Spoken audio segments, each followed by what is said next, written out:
Спасибо, Афанасий Иванович! Обещаем упорно учиться, чтобы быть достойными нашей милой Родины, нашего героического народа. В году исполняется 80 лет, когда фашистская Германия напала на Советский Союз. Многие наши односельчане, родственники, близкие, прадеды остались на поле брани, не вернулись. Мы выражаем свою скорбь и даем клятву перед всеми, что День памяти 22 июня никогда не вычеркнем из памяти. Как хорошо, что мы войны не знаем, лишений тех не испытать уж нам. Сегодня благодарность выражаем всем воинам и всем тыловикам. Дальше. Они мечтали и любили, но, обнимая матерей, на фронт бесстрашно уходили, на стражу Родины своей. Как много пало смертью храбрых, сколь многих прекратился род, но память подвигов их славных хранит священно наш народ. И если русским ты родился, обязан помнить ту войну, чтоб больше враг не покусился на Русь родную сторону, чтоб богатела, расцветала, жила родимая земля, чтоб знать, победа не пропала, отцы погибли не зазря.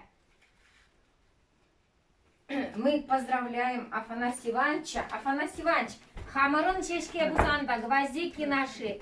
Эдер обелиск петне, шешке худомыр. Обелиск петне, шешке худомыр. Памятник петне, лере шкула. Шинни пока хадырмар. Спасибо.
Я тоже участник войны.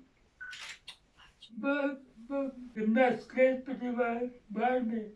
А теперь уже Петербург нас не касается, а он меня не забывает. Молодец. Месяц 1000 рублей деньгами награждают. Большое спасибо.